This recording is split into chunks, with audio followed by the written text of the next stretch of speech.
Welcome to the Oakland County Megacast. I'm Tyler Keefe in the studios of our flagship stations, 89.3 Lakes FM and Civic Center TV. In addition, today, as always, we're on Birmingham area municipal access. Our television stations are on Comcast Channel 15 and AT&T Channel 99. We're also on the radio, of course, in the greater West Bloomfield area on 89.3 Lakes FM, and in the Birmingham Bloomfield area, 88.1 WBFH, the BIF, a service of the Bloomfield Hills School District. We're on the web, civiccentertv.com. Click on our Watch Live link at the top of the page on your computer web browser or on the sidebar on your mobile phone and your tablet, as well as in the small player at the top right of our homepage, also on your computer web browser.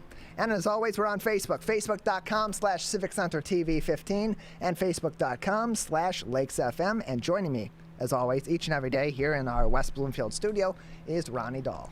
So, Tyler, I was a little mesmerized this morning watching Team Bezos go into space. Oh. Yeah, totally missed it. Good for him. You can say that. I know, but is it wrong that the entire time you're kind of holding your breath going, is it going to explode as it launches? No, I think since Challenger, that's the concern for everybody on every space launch, whether it be NASA going up there for research purposes, they're sending a crew up to the International Space Station or whatever the case may be, or it be one of these, billionaires going up there for, what's and giggles.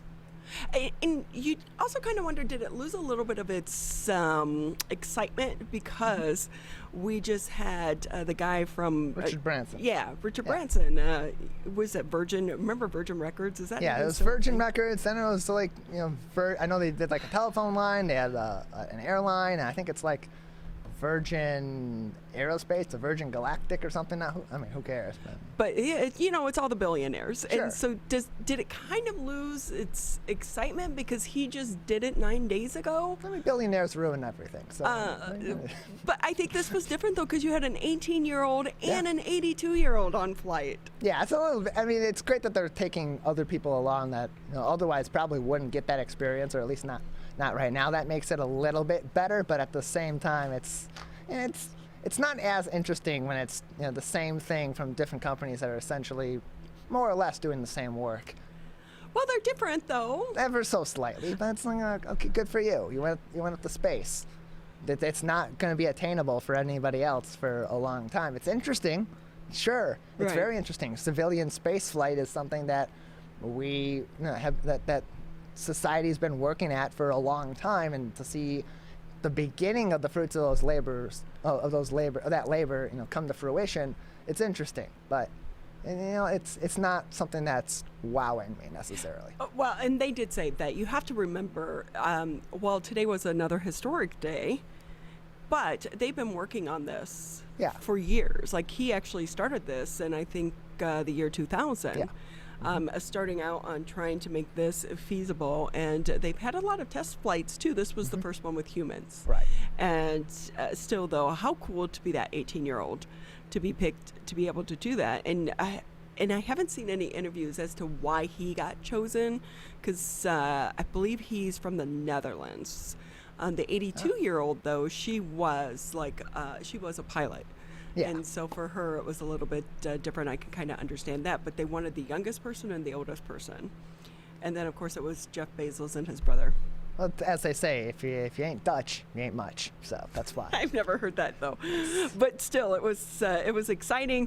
And even then when, it was starting to come into land and the parachutes shot up, and, of course, they had red and blue, it was still exciting. But, they were, like, singing the accolades, and I was like, I don't think I would do that until they're on the ground. Yeah, maybe safely on the ground. Wait for that, but still, it's cool though. If it ever becomes affordable for us little people, it would be an adventure. I've been skydiving. Yeah, that's why right now I'm like, okay, sure, it's somewhat interesting, but it's not something that I'm just dead focused on and am lightning interested in at the moment, because it's something that, much like air travel, much like airplane travel was at the very beginning, it's not going to be attainable for the average person for a very long time. It's going to take a while, and in this case, it's probably going to take significantly longer to get there because of what goes into this technologically, and from a fuel standpoint, it's going to be a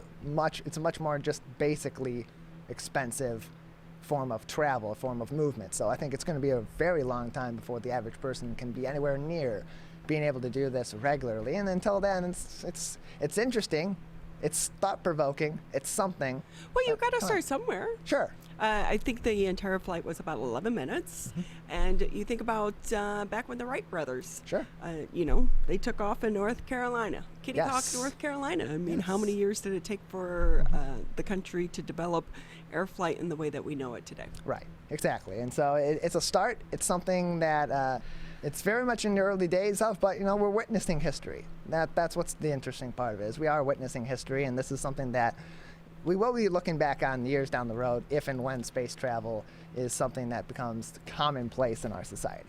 Well, talk about history. History is being made in Japan. Yes. Because the Olympics this year are like no other Olympics, and you still kind of wonder, should they have had them? Yeah. Especially because I think I read in Japan they're only about 33% vaccinated in Japan, compared to even in the United States. We're not at that 70%, but because of the surge in Japan, you can't have any fans. And you wonder, these athletes, they put so much time, energy, and effort into making it over, and then to be basically booted out because you may be testing positive for COVID-19, even though you've been fully vaccinated. And of course, so much focus right now is on the gymnast, because everyone is waiting to see how Simone Biles does. But they have to get to the competition. We're still days away, and they had the alternate, Kara Eaker. She tested positive for COVID-19 following a training camp with Biles and the rest of the Olympic team.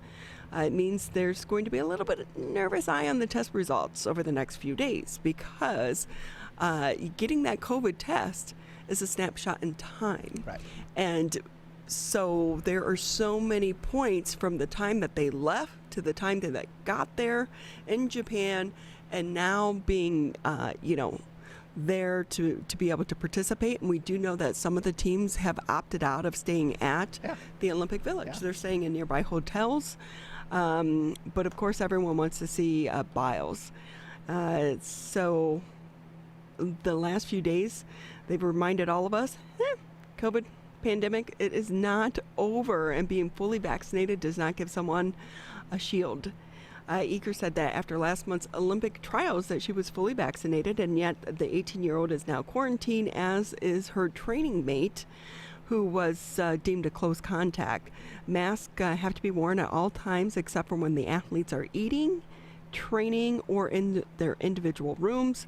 And of course, competition does begin Sunday. Expect to see more and more athletes be bumped out of the games due to these positive COVID test results, even if they are vaccinated. Yeah, we've seen this a lot. I've been following stories like this a lot with the USA basketball team. They've had a lot of players that have had to either back out or be backed out of the full roster for the 2020 Olympics and 2021 because of positive COVID-19 tests or presumed positive COVID-19 tests. In fact, I know one player for sure, Zach LaVine, who's a shooting guard for the Chicago Bulls, who just had a really good game in an exhibition over the weekend. He's going to actually be staying back a couple of days. I think he's going to miss the opening ceremony in the first day or so of the Olympics before the competition starts, to go through health and safety protocols because of a potential exposure or near miss exposure to COVID-19, to make sure that he doesn't test positive. And then they're at the point now where it's very short notice for any other player that may be on the cusp of being on the USA Olympic basketball team for going over there. And in the case of the gymnasts over here, you're even more concerned because alternates that you have in place are testing positive or are presumed to be testing positive at this point. And especially beyond losing a world-class, one of the greatest of all time in that sport, in Simone Biles, potentially, if she were to be exposed, you could potentially not have a replacement for her as well, and maybe at that point not be able to field a full team, which would be, of course, a big disappointment. Oh, and yeah, and you know what really makes you wonder too, how many fully vaccinated people are walking around COVID positive, and you don't know. Right? Because if you don't have the symptoms, you don't know. And it's not like the athletes where you're being tested so many different points in time. So, I listened to the doctor this morning. He was saying you have to remember there's about a 14-day, incubation period. Yeah. And so she could have had it before she left, or she could have picked it up in the airport. You just never know. So, and you just feel their disappointment. That's another big concern, too, and one of the main concerns with the people in Japan, the civilians and those in government over in Japan, both who really did not want to go forward with these games, but are only doing so because of course, the contractual obligation with the International Olympic Committee, is because of that fact that vaccinated people can still have breakthrough cases, can still be carriers of the virus and spread that to non-vaccinated people, but not even so much as show severe symptoms or symptoms at all, because while these vaccines don't prevent COVID-19 cases necessarily, they do prevent more severe symptoms from arising or make treatments a lot more effective against COVID-19. So it's, of course, going to be a continuing concern, which is why there are so many precautions being taken in Japan to prevent the spread of COVID-19, especially in the Olympic Village. Hey, so we've been following this story about trying to get the border crossing reopened, and Canada is going to let vaccinated U.S. citizens enter on August 9th. Canadian officials announced Monday they are going to begin letting fully vaccinated U.S. citizens into Canada starting August 9th, and those from the rest of the world on September 7th. Entry is going to require not just the traditional passport, but you will need proof of your vaccination. Officials said the 14-day quarantine requirement will be waived as of August 9th for eligible travelers who are currently residing in the U.S. and have received a full course of a COVID-19 vaccine approved for use in Canada, which, of course, is Pfizer, Moderna, Johnson & Johnson. AstraZeneca we don't have here yet in the U.S. So on Monday, the public safety minister noted he spoke with the U.S. Homeland Security Secretary and said the United States has not yet indicated any plan to change current restrictions at the land border. However, Canadians are able to fly into the United States with a negative COVID-19 test. So this is where all the times of doing this story, I didn't know about that. So you could be 20 minutes away, you can't get across by the border, by land, but you can fly. Sure. Come on. That's this is where politics just drive me crazy. So for the United States part, it must decide whether to extend its land border closures with Canada and Mexico by Wednesday. And just so that you know, too, if you are planning to go over across the border, because, I'm thinking wine tours, hey, let's go over for, take advantage of the vineyards in Canada. Plus, it just sounds cool to say, I'm at a vineyard, international. I'm going whining internationally. Yeah, that's 30 minutes away, but still. According to the Canadian government, fully vaccinated travelers, you also have to provide your COVID-19 related information electronically through an app. And so if you go into like a Tigers game or some of these big events, you already know basically how this works. It's cue card, you scan it, and then you do like a quick health assessment. You have to meet the pre-entry testing requirements, be asymptomatic, have a paper or digital copy of your vaccination in English or French. So keep that in mind if you are planning on going across the border, because we do know a lot of people are, but what is that going to look like for people coming into the U.S.? Yeah, that's the big question right now, is what the United States requirements are going to be. Canada's made its announcement. They have their plans in place. But, of course, the U.S., as has been noted in this article, has some discrepancies that are still there, some oddities for sure. And with the U.S.-Canada border at Detroit being one of the busiest border crossings in the world, and especially here in the U.S., that's a big question. That's where a lot of people cross the border, especially in the summer for tourism, whether it be U.S. to Canada or Canada to the U.S. And right now, with the restrictions that are currently in place, with the guidelines that are currently in place, people can't cross the border that way without, except under special circumstances from Canada into the U.S. And as you said, it's completely insane that you can cross the border by plane, but you can't cross the border by land when you're perfectly fine either way, with certain restrictions and certain requirements needing to be met in order to come into the U.S. from Canada. So hopefully by Wednesday, we have that announcement from the State Department that says, sure, you can come over by land or by air within these certain requirements to prevent the spread of COVID-19, especially with Canada's border reopening to Americans later on. And I will say, if you are planning on going across the border, now the border has been open to essential workers. Sure. This is going to allow non-essential people to go to and from. And it's really a huge thing for tourism, but there are so many families that, are in Canada and they haven't been able to see one another. Keep in mind, though, I think I read where they were saying normally there would be between 12 and 15,000 cars that go through the tunnel each and every day. Well, that number, because of the pandemic, is dropped to about 2,000 or 3,000. So they've had to lay off countless workers. Well, now they're going to have to try to bring the workers back. So I would anticipate those first few days, just keep in mind, probably going to be some delays at the border. Yeah, it shouldn't be a surprise if the first few days where the Canadian border has reopened to U.S. crossover, that you may not be able to do that because of work shortages on the U.S. side, or it may be severely delayed, yes. Hey, if you live in Oakland County, the county is going to be continuing rent, mortgage, and utility relief program. Oakland County is continuing the program that will provide $3.9 million in rental, mortgage, and utility assistance for low-income residents continuing to struggle during the COVID-19 pandemic. This is going to be the third round of grant disbursements from the Oakland County Neighborhood and Housing Development Rent, Mortgage, and Utility Relief Program. Program was first implemented in the spring of 2020.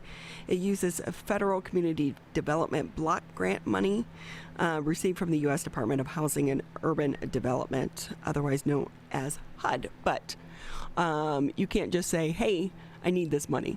There are some qualifications. Of course, you have to be an Oakland resident, have a household income of less than 80% of the area median income, have had a COVID-19 related hardship beginning March 10th, 2020. The household has not received assistance from any other source for the same activity or time period. Your landlord or property manager or mortgage company has to agree to participate in the program because the payments are made directly to your property manager. They're not made directly to the applicant. So you can't get this money and then not use it for your housing, which I do think that's a wise thing to do. The program provides a one-time grant for eligible households and covers several areas. So you can find out more information. Just go to either our website, click on the headlines, or just go to Oakland County, the government, at the top of our page there under the coronavirus. We have direct links to the CDC, the state of Michigan, but also Oakland County. So you'll find the information there if you need it. Help is still available. So with that, we're melting a little bit here. Yeah. We have fans studio. going, but we're melting here. The air is still out. Power went out last week. What, you guys watched the transformer across the street blow up? Yeah, it was pretty interesting. Just a minor tree fire over there. It went in and out because it was such wet conditions, luckily, because it was very close. That tree was very close to a home nearby. And I had a nice call over with our friendly dispatchers at the West Bloomfield Police Department for a 911 call to call that in. But yeah, it was a big day over here on Friday. So with that, the generator is back up. That's a good thing. Yeah, that did get repaired, so it won't be a complete power loss again. Maybe. But the air is still out, so it really is like a melting box in here today. It's great practice for when I eventually end up in hell. We do have the fans going, so if you hear a little bit in the background, we apologize, but Tyler can't handle it. And why you're in like a tie again and long sleeves? Yeah, I'm just trying to really just punish myself today. I don't know. Who knows? Right. After yesterday, I was like, oh. Yeah, let's take it a step further. See how much I can take. Yeah, so I will say for me, I always like, I always like to remind myself, we went to Kenya a few years ago, and I always remind myself, when you get into these situations, it could be worse. No. We had no bathrooms, no running water, and definitely no electricity in Kenya. So if you can live through that. Exactly. Yeah. It could be worse. Exactly. So with that, we'll take a break here on the Megacast. When we come back, we have a great show ahead for you. We're going to be talking about weed, all things weed and green. Oh, boy. Money green. Yes. The cannabis industry, obviously, is exploding here in the state of Michigan, but also across the country as more and more states start to opt in, making it legal on a state level.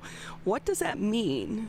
How can you get in to maybe do a little investment, make some money off of that green weed? Also, we'll be joined by Keith Aldridge out at Canterbury Village, our good friend out there. The Medieval Stroll is going to be taking place this weekend. We'll talk to him about that and so much more here coming up on the Megacast. Can I ask you a question? Why'd you get vaccinated? I'd like to go to these school dances and spring break to have fun. I want to be in person for college next semester. I want to get out of this pandemic. I wanted to protect the people around me. Why did you get vaccinated? Because I'm really looking forward to hanging out with my friends. I just want to go to a show, dance around, not have to worry about anything, feel like I'm free again. So we can not miss out on the best years of our life. How does marijuana affect the teen brain? Our brains are still developing into our 20s. With regular use, marijuana can affect teen brain development. It can affect our brain's circuitry and blood flow, and impair thinking, learning, and memory function. Which could hold us back from reaching our potential. Don't let marijuana mess with your brain. Get the facts at michigan.gov/drug-free. Here's one more reason to get the COVID-19 vaccine. It's your shot to win. Anyone 18 years or older in Michigan vaccinated between December 1st, 2020 and July 30th, 2021 is now eligible to win millions in cash prizes, including $1 million jackpots and $50,000 daily prizes. And vaccinated students could win thousands in college scholarships. For eligibility details and to enter, go to mishottowin.com. Welcome back to the Megacast. I'm Ronnie Dahl here in the studios alongside Mr. Tyler Keefe. You know, Tyler was out on the paddleboard this weekend. Yes. And got my phone wet. Oh, no. So it's kind of in that phone la-la land. Uh-oh. I'm waiting for a new one. You gotta drop it in some rice. Yes. Why was that on the water? Yeah. It was in a waterproof bag that turned out to be not so waterproof. Well, But so, just so people know, like, you know, because they text us to let us know when people are ready and this, that, and the other. My phone's in freaky la la land. So, Larry, Ryan, just so you know. Hey, you know, there's been so much focus on the cannabis industry now that it's become legal here in the state of Michigan. I think I saw one number in 2020. We reached like the $500 million sales mark here in the state of Michigan. And that's legal sales, because we do know there is still a huge underground weed industry. But as it becomes legal in more and more states, how do you get in on investing in the industry so that you can make some green off of the green? Let's bring in Dewey Steffen. He's the CEO and Chief Investment Officer over at the Great Lakes Wealth Financial Planning Company. Great to have you with us. How are you? Good morning. Great to be here. Thank you for having me. Doing well. You know, I will say I know so many friends, and, you know, we have Anquinette, you know, yes. Q, obviously she's been such an advocate for the legal marijuana industry, but there is really a great opportunity for people to get in on this industry and make some money off of it. How do you go about investing in the cannabis company? Well, there's you know, many different ways. For probably the majority of the viewers, most you know, American investors, the public markets would be the way to go. There are ETFs out there that do a basket of publicly traded stocks in the industry. There are also certainly individual stocks in that industry. You can find mutual funds that will have components that are in that industry. So, you know, then that's just the public. There is also the private, you know, ventures that are out there as well. So, if I can ask you, though, because while there is some movement to try to get marijuana legalized on the federal level, it is still illegal, and we know that does present so many hurdles to people in the cannabis industry. Do those hurdles exist when trying to invest in these companies as well? Oh, 100%, right? I mean, it is still in many regards the wild, wild west, or, in baseball analogies, the first or second inning of the ball game for sure.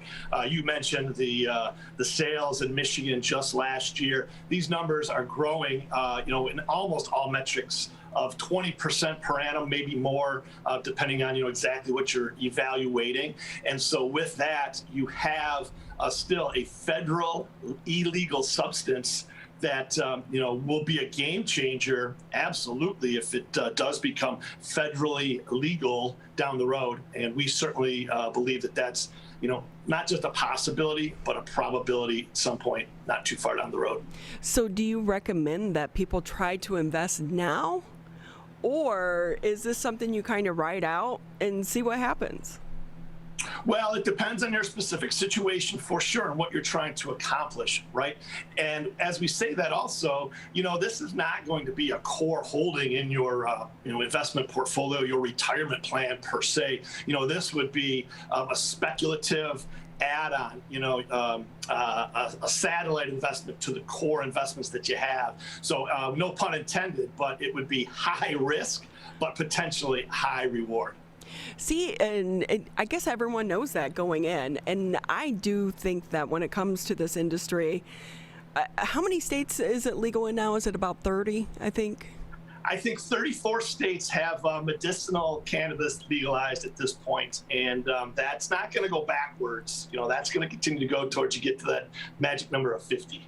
But we also see right now so many of the colleges are actually starting to offer courses and classes in the marijuana industry, although they have to be creative sometimes with the names because of the federal government.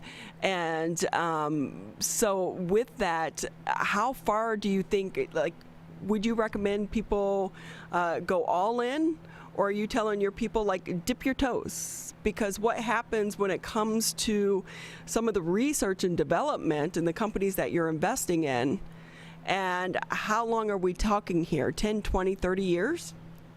Well, again, I think you need to kind of boil it down and segment it as what we're trying to discuss or to solve with this. If you're taking classes at the university regarding cannabis, it may be, growing cannabis, and that would be, on the agriculture side. When we look at investing in it, we look at those companies that actually touch the plant, and that may be, again, growers, and there are publicly traded growers out there, but there are also those companies that don't touch the plant. Those may be mechanical devices after the cannabis compounds and chemicals are harvested and separated, et cetera. But it also just may be the packaging companies. It could be the distribution companies. So it certainly is a very, very exciting, industry. And the companies there are, multifaceted and multi-sub-industry, if you will.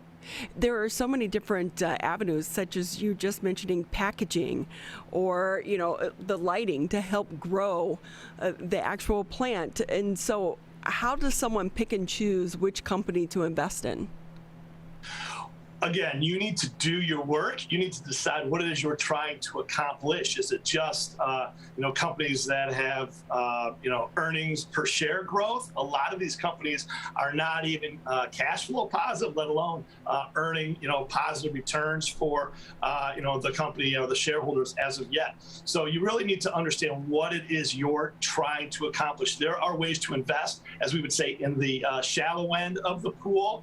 Companies that cannabis is not their main driver, but these may be some global brands that just have a cannabis, division within their large company. And then there are certainly ultra, uber aggressive, 100% cannabis, future, chemical compound or distribution strategy companies that, you're really taking a flyer and just crossing your fingers and hoping for the best. So you've got to decide what it is you're trying to accomplish. And we always say, talk to a professional, have someone with you as you're trying to disseminate and go through all this information.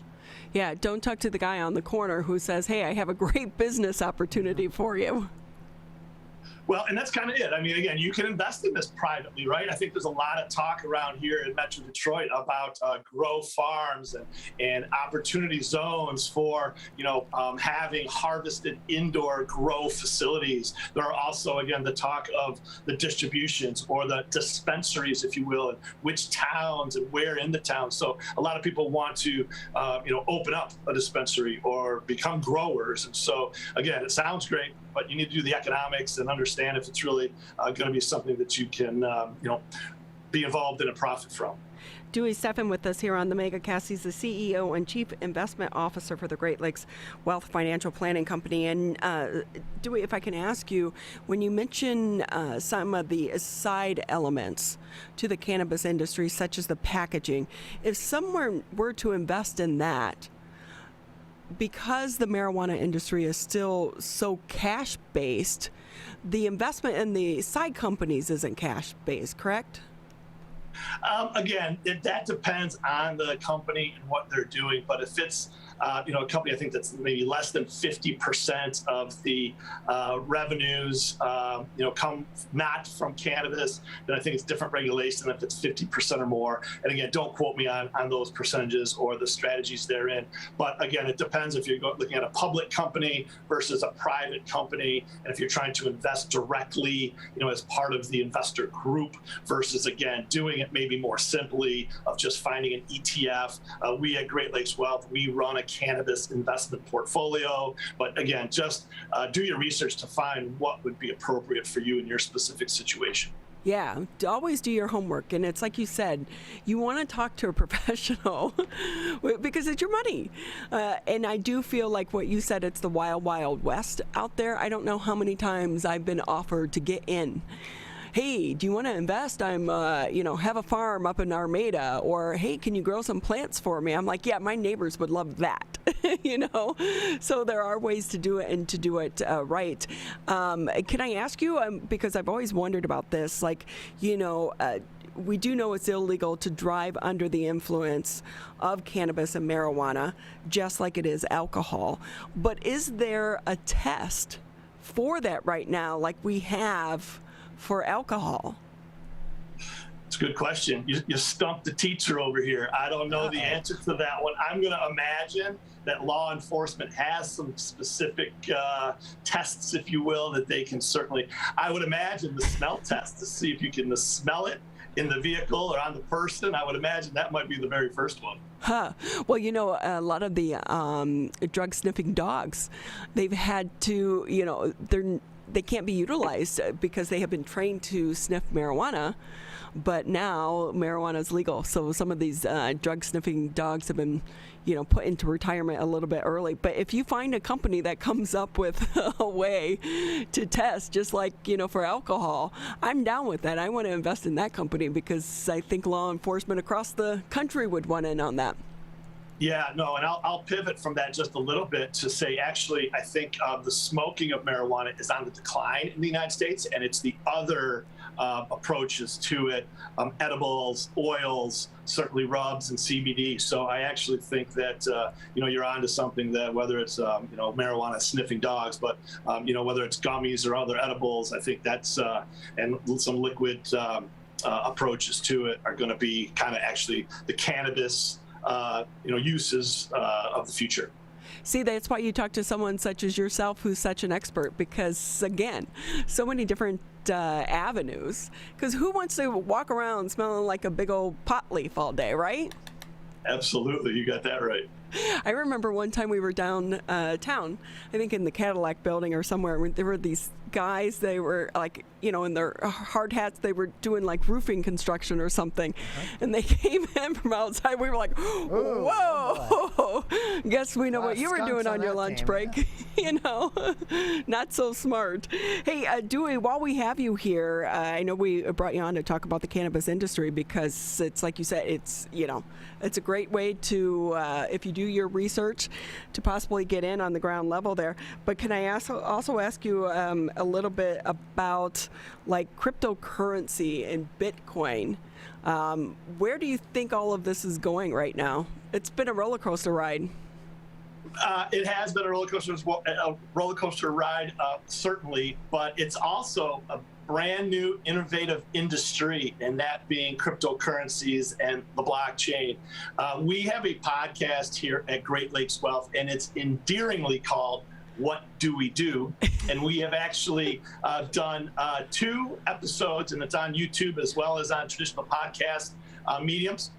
Platforms. We've done 2 on cryptocurrencies. The first one we did, we talked about, again, just the the infrastructure, the blockchain, kind of explain what cryptocurrencies are. So for any of your viewers or listeners that aren't savvy enough to understand this, check out our podcast, and it really gives a very simple explanation of what blockchain and cryptocurrencies are from our perspective. And then we recently just did one on these things called meme stocks, and more specifically Dogecoin and these other meme coins. And so we actually got into the next level. We called it cryptocurrency 2.0. So that's kind of a little backstory to why we can talk about it briefly with you. We're certainly not experts, but we do have a digital asset strategy that we run as well. And one component of that is cryptocurrency and digital currencies. So with that, Bitcoin is certainly the grandfather at this point of it. It started at, let's say, zero, very close to zero when it first started in 2009. And then lo and behold, it went up to 60,000+ a few months ago. Here it has come back down to 30,000 basically as of today. And so either you have this, enormous run over the last, say, 10+ years, or you have this huge crater drop in the last few months, depending on your perspective. So we think that there's definitely an allocation in your portfolio, no matter who you are, but it also would be very small, just like cannabis, 1%, 2%, 3% of your overall investment portfolio. Again, depending on who you are, talk to your professional. So where do we find that podcast? Because that is such an interesting and fascinating topic to me.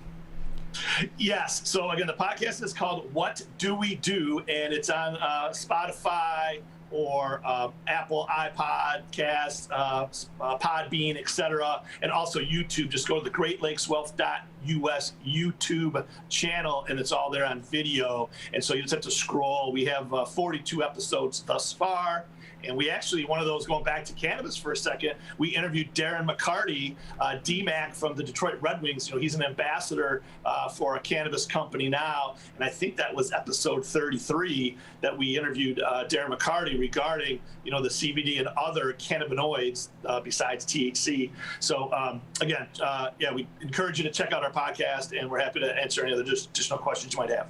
Well, it's been great talking to you. We so appreciate your time. Well, thank you for having me on, and I hope you both have a wonderful rest of your day. I like the name of your podcast. It's very creative. Yeah, well, we appreciate it, and we are setting up for season 2 of the What Do We Do podcast. It will drop. Episode 1 of season 2 will be the Wednesday after Labor Day. We have 2 a month. One is with a spectacular guest every month, and then one is on a topic du jour, a timely or timeless investment topic. So again, we're excited to share with our community what we know about investing. Today it was obviously cannabis and cryptocurrencies a little teeny bit, but everything else out there, as we say here, we're just getting started. Dewey Steffen with us here on the Megacast, CEO and Chief Investment Officer at Great Lakes Wealth Financial Planning Company. Check them out on their website and also their podcast. Thanks again, Dewey. We appreciate your time. We'll take a break here on the Megacast, and when we come back, we are going to take a step back in time. That's next here on the Megacast. To Sophia and Gabriel, even though these old knees can't follow on your adventure to the forest today, these flowers represent my love. These stitches and threads join us together. And wherever you see a flower, a bird, a beautiful tree, know that my love is with you. Make the forest part of your story at a park near you. Find one at discovertheforest.org. To Sophia and Gabriel, even though these old knees can't follow on your adventure to the forest today, these flowers represent my love. These stitches and threads join us together. And wherever you see a flower, a bird, beautiful tree, know that my love is with you. Make the forest part of your story at a park near you. Find one at discovertheforest.org. People are getting out to walk and bike in higher numbers. More vulnerable road users and higher speed traffic can be a dangerous combination. Crash severity has increased, so if you're driving, be sure to slow down and look for people. There's no need to speed. If you're biking, ride with traffic. If you're walking, avoid stepping into the road if possible. If you have to walk in the street, walk facing traffic. Learn more at walkbikedrivesafe.org.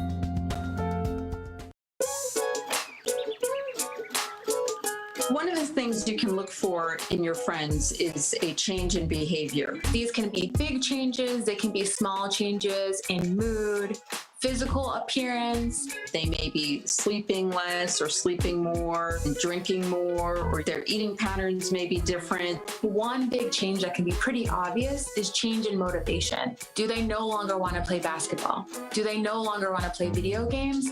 Now that we're spending more time online and in virtual settings, it's really important to pay attention to the language that your friend is using and the words they're using to communicate. So when we text our friends, are they taking longer amounts of time to respond? Are they not responding at all? You don't have to be an expert to try to recognize these signs. The second that you feel it in your gut and that you're concerned, that's the second to have the conversation and open the door to what might be going on. Whatever gets you talking.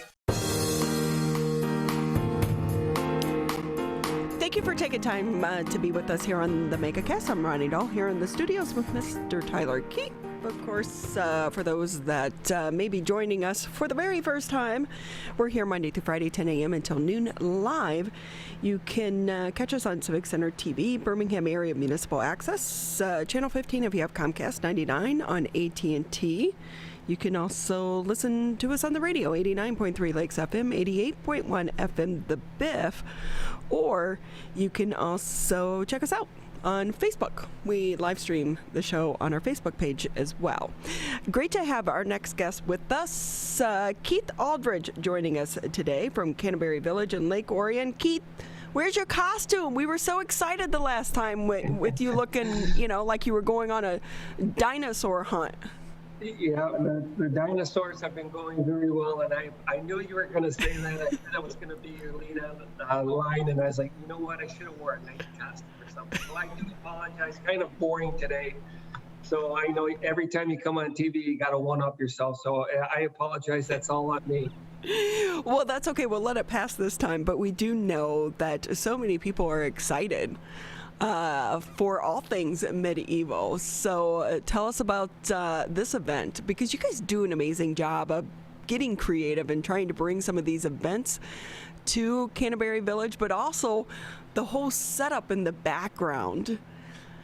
Well, I had nothing to do with the backdrop, our beautiful buildings and our English Tudor architecture. So our backdrop and our setting sets up well for these type of events, the family events that you're talking about. And this one especially, that we slowly got off the ground in 2019. We did a nice job with it. Obviously last year we couldn't execute, and this year, I mean, I'm looking at the list of entertainers and bands and things that we have going on. It's going to be a great weekend for families. And I know a lot of people that are in this genre that have been shut down for a year and a half. They didn't get to do the Holly thing last year, which is obviously a great event.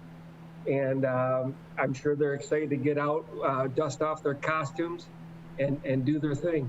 So with that too, do you hire a lot of those people to be the actors and actresses for this event? Oh yeah, 100%. We have a lot of the same or performers, I should say, that are up in Holly that do a great job up there for that Renaissance Festival. And we have the Detroit Fight Club, the Knights of the New Order.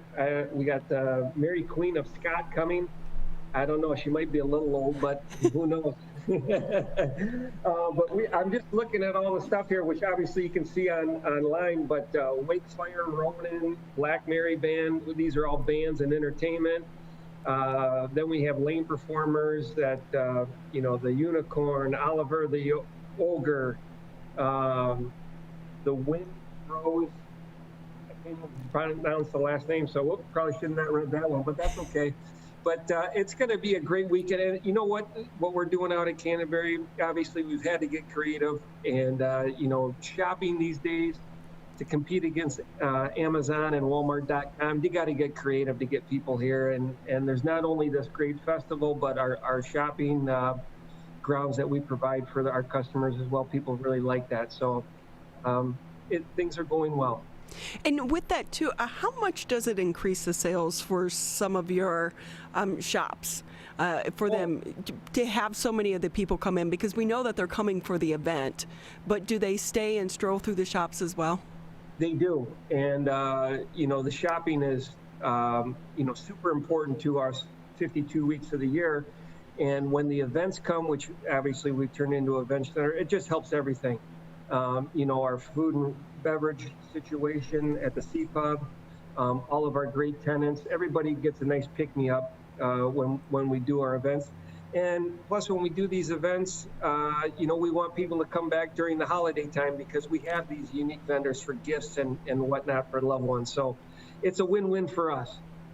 One of the most important questions, though, when it comes to the food for the Medieval Stroll, are they going to have like those turkey legs? When you go to the Renaissance Festival, you see everyone walking around with the big turkey leg, and it's like, what?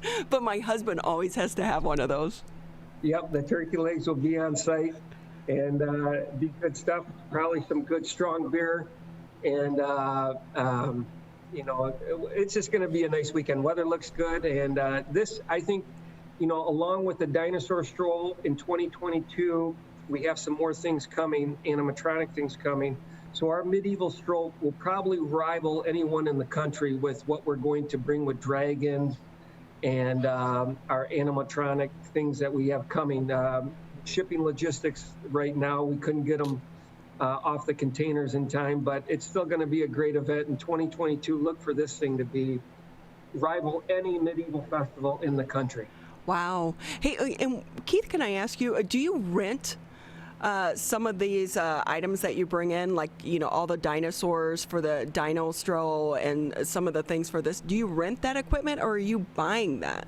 Nope, I buy all that equipment, and actually we just bought another second tour of dinosaurs. That starts in September. I think Albuquerque, New Mexico is our first stop on the second tour.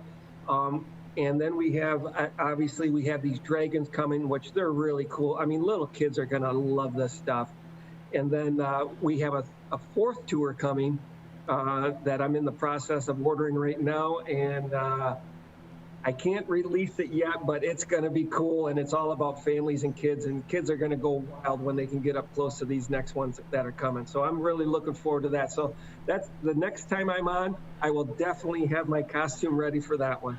Well, we look forward to it. And it really does help spark the imagination in kids when they see it. And for me, by far the favorite one I love is the Halloween that you guys do out there at Canterbury Village, and you do such a good job. And this year, has it meant more to some of the families to be able to go to some of these events because they're outside? And while this summer feels completely different than last summer, we are still in the middle of the pandemic, and we know for the kids, they can't get vaccinated yet. Correct. And they're, when you see their faces and they're running around and they're outside and moms and dads are happy, it's really a good feeling. And, the stuff we're doing with local charities and charity around the country, our team is super happy about that. But you hit the nail on the head. When you see a little boy or girl light up after they see a dinosaur or these medieval characters that will be here, it really makes you feel good. The characters they stay in character, the performers, like pretty much the entire time. It's hard to get them to come out of their character. Well, they're very passionate about what they do, and I'm looking forward to it because, they just love doing it and they're passionate about it. It's like our Halloween characters that we have. I mean, people love to dress up in ghosts and goblins and do their thing, and customers can see their passion. So it's all good stuff. So the Medieval Fair is this weekend. Are tickets still available? Yep, tickets are available. They're online, $9.99 plus $5 for parking. And then if you don't buy online, they're $17 at the door. So it's a little bit more expensive at the door than online. What are some of the other things do you have coming up in the weeks ahead? Because you and your team are always pretty creative at trying to get people out there. Yes, we do. And I appreciate that. Thank you. We got the weekend after Medieval is Harry Potter. We're celebrating Harry Potter's birthday on July 31st and August 1st, which is on social media. It's crazy already. And obviously, as we said, the backdrop of Canterbury Village, the kids and the parents, they love it. They dress up. They all got their Hogwarts uniforms on. I think I said that right, so I apologize if I screwed that one up for anybody that's passionate about Harry Potter. I will say, Keith, I have never read those books. But they were so insanely popular. Do you kind of feel like you have to go back and read them? I mean, you're hosting the event. Come on, you need to know what it's about. I have a 30,000 foot view of it, and like you, I'm not going to lie, I haven't read the books, but I think whoever owns the rights, is it Warner Brothers or whoever? It sounds like they're going to come out with 6 more movies from what I've been hearing from the people who are really passionate about Harry Potter and really try to kick the series back in the rear end, because I believe there's a theme park in Florida or something that they have a huge investment and have to keep that popular and keep it up in front of people. Wow. So then we have that, and then we have our staple event, which is Taco Fest, which we actually had to move off the campus of Canterbury Village because it's too big now. We had to move it up to Springfield Park up in Brandon Township because it's just too big for Canterbury. We can't park and house everybody. We expect anywhere from 50 to 75,000 people at Taco Fest, which is mid-August. And then, there are that many people who want a taco? That's a lot of tacos. It's literally crazy. Our first Taco Fest, on Saturday afternoon, I was nervous. There were so many people here at Canterbury, and our officers and our security did a great job keeping everybody in line, and our customers were great. Everybody was fantastic, and it's just on social media, it's just too big, so we had to move it, and we expect, as I said, those numbers over 3 days. It's going to be, as long as the weather holds, knock on wood, but people love tacos, and we have, now that we're going around the country with our dinosaurs, we have these venues asking us, hey, can you bring this Taco Fest to our campus as well? Because, obviously the campuses or the event centers, they don't know who we are. Right. They don't know who Canterbury Village is when you're in Indianapolis or Green Bay. They're like, who are these people? And, brand new and blah, blah, blah. Then they go online. Then we go to their venue and they see the professionalism. And then Sunday night, they'll come and say, hey, we see what else you do. Can you bring this Taco Fest to us? So out of the 7 venues we've been to, I think 4 have asked us in 2022 to bring the Taco Fest to them. So, yeah, it's good stuff. Wow. And Keith, I think back to one of our first interviews we did with you, and a lot of this, I know you started even prior to the pandemic, was a way, though, to try to save the business because retail in general is suffering. Did you ever imagine that these events were going to become as popular as they are? No, to be honest with you, I never thought I would be in the North American event business going around the country at Christmas time and then as we got into it and we put tickets up on sale for Canterbury for the Dino Stroll, it was like, this is crazy. And then, started calling, Penske and JB Hunt to, move all our stuff around the country. Now, all of a sudden, now that we're in the marketplace, you got people knocking on our door to do things. And I never thought that this would happen, but it always says when you got your back against the wall and sometimes things come out of creative thinking and working hard, and you never know when the phone's going to ring, and we've answered the phone, and knock on wood, our team has to stay humble and hungry, but so far we're doing a great job, and we're pretty happy. Again, we're talking with Keith Aldridge. He's with Canterbury Village in Lake Orion. They have the Medieval Stroll coming up this weekend. Tickets are still available. They're $9.99 online, cheaper if you buy them online. Are you still having to deal with trying to regulate the times that people come because of COVID, or since this is outdoors and the restrictions have been lifted, are your capacity limits lifted as well? No, we want to keep our capacity, fairly normal where we have with the other strolls, because it works very well for Canterbury Village and our customers, giving them a great experience. So when folks go onto the ticket site, they can see all the scheduled times to book your slot, and it's really worked out well for us and our business model, and we're going to continue that. And the families seem to like it. They get a nice experience. The flow is really good. At the end, they can grab something to drink or a hot chocolate. Well, Halloween and holidays, you can grab a hot chocolate. Right now, mom and dad can grab a cold beer, and the kids can grab some, fresh squeezed lemonade and stuff of that nature. But no, the time ticketed slots have really worked well for us. So I know that while this site is doing really well, the restaurant side, are you going to keep the restaurant closed? I am, because we own another spot up the street, Indianwood Golf and Country Club, and I got my whole staff over there, working there, because I can't staff Indianwood, and so obviously with the membership and outings and things going on over there, you have to handle those customers. And so unfortunately, I'm just opening our restaurant here on the weekends, and it's been a rough road, that's for sure. And COVID-19 has definitely made us all realign and rethink, so many things within our lives, and that's especially true for people who have businesses such as yours. But I will say I'm enjoying so many of the events that you've been putting on for the public, and sometimes though I'm kind of like, I wish I had a kid to borrow to take with them, because some of them you're like, am I too old to go to that? Well, you should see so I've been traveling with the Dinosaur Stroll Tour, and there's a lot of couples that come that are just into dinosaurs, and it's kind of neat to watch. And they're just having date night out at our Dinosaur Stroll, and they're having fun and doing their thing. So it's kind of cool. I think we apply to all ages. So come on out, have fun. Don't be, if you got a kid, great. If you don't have a kid, that's great too. I know that you also have the Hippie and Veggie Fest coming up in the first weekend of August, and then of course the Michigan Taco Festival.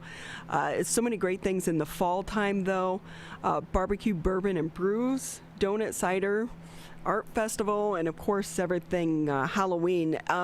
Hey Keith, just between the two of us, can I come pick through your closet for Halloween so that I can win the Halloween display in my neighborhood this year? Yeah, no problem. We actually have a couple tractor trailer fulls of stuff. So yeah, come on over. And actually, coming from New York right now, we have 2 haunted houses on tractors. I just bought a couple haunted houses, so they'll be here hopefully within the next 10 days. See, my neighbor, he has a production company, so he rolls up the last day with something out of the production company, and really puts us in a competition. We're like one back and forth. So like, hey, maybe I have a hookup, we'll see. We'll see what we can do to win that neighborhood contest this year for you. It's all about the bragging rights, Keith, all about the bragging rights. No, you got to keep up with the Joneses, 100%. Well, we so appreciate your time as always. And again, thank you for what you're doing for the community, because it is definitely putting the fun back in the summer. And we all need a little distraction right now, because as we know, COVID-19 is not behind us just yet. So it's great to have some things, especially some family fun to go out and enjoy. Keith Aldridge, Canterbury Village out in Lake Orion. You can get your tickets online. Just go to CanterburyVillageEvents.com. Thanks again, Keith. We appreciate it. Okay, and next time I'm on, if I'm ever on again, I will make sure I definitely have a costume for you for talking points. Exactly. It's going to be a requirement. I know. I'm sorry I let the team down today, but it won't happen again. Thank you.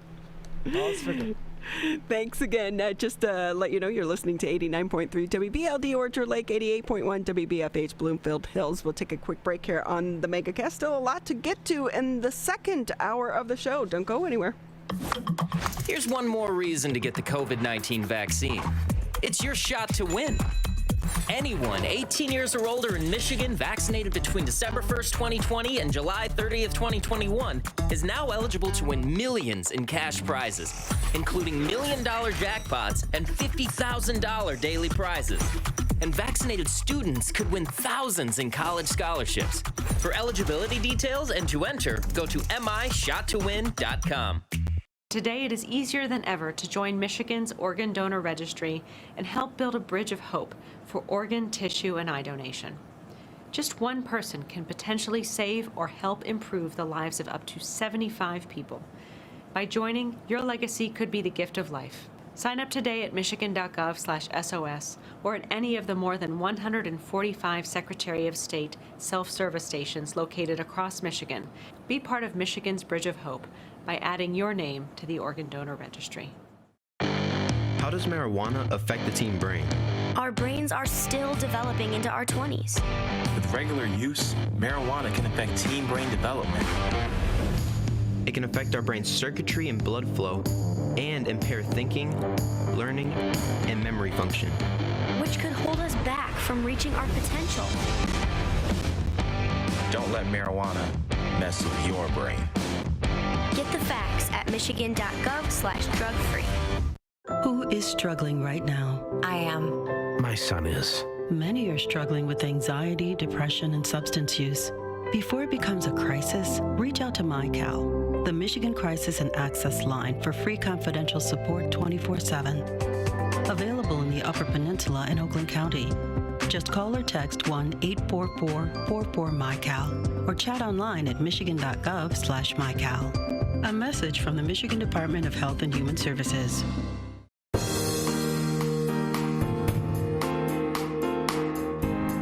Welcome back to the second hour of the Megacast. I'm Ronnie Dahl here in the studio alongside the one, the only Mr. Tyler Keefe. We want to let you know that we kind of understand if you can't tune in for the full 2 hours of the show every day of the work week, so we make it easy. You can just go to civiccentertv.com, click on the Megacast, and there you can go back and watch previous episodes or on demand to catch the individual interviews. And I suggest that you really want to do it to watch Ron Crackman's interview from yesterday. He's a Lions super fan, one of the more entertaining interviews that we've had in a while. But also, you know, my husband was watching, and he thought he knew everything about Crackman. Wow. I mean, he's known Ron for, you know, eons. Of course. And he didn't even know the story about them going to the draft and meeting up in Allen Park and the Lions giving them all the coolers of beer and, hey, go and have fun, and some of the stories behind that entire road trip. So it's an entertaining interview. Yeah, definitely an entertaining interview, and the Crackman's always an interesting time, and he, if it's not incentive enough, he also sang the theme song, which was also fantastic. He's very energetic. Yes, the fight song. Hey, but we are in July, and I didn't know this. July is National Cleft Awareness Month. We want to go ahead to talk about this and so many other things. Dr. Lamont Jones from over at Henry Ford West Bloomfield. Great to have you with us, Doctor. How are you? I'm doing great. Thanks for having me today. So I didn't know it was National Cleft Month. Tell us more about that. Yeah, so cleft lip and palate is the most common congenital abnormality or the most common issue that kids are born with in the head and neck area. It's about 1 in every 600 births, live births. And, you know, it's a condition that gets a lot of notoriety. If you look at some of the advertisement that are done international, there's a lot of you know, people that travel to help other countries, people in other countries that don't have access to the type of healthcare that we have. And so a lot of people may think that it happens more abroad than here in the U.S. But you know, again, it's 1 in 600 births. It's definitely something that's important to raise awareness about. Yeah, I remember back in the day they had that program. I think it was called like Operation Smile, and they would have the TV commercials on. And with that, so are you saying it happens just as often here in the United States, but maybe we're not aware of it as much because we do have the medical system that can help so many of these kids. Well, when you look at, so there are different ethnicities that are more likely to develop cleft lip and palate. It's a multifactorial problem, meaning that there are frequently multiple things that have to happen in order for a baby to develop a cleft lip and palate that are outside of a parent's control.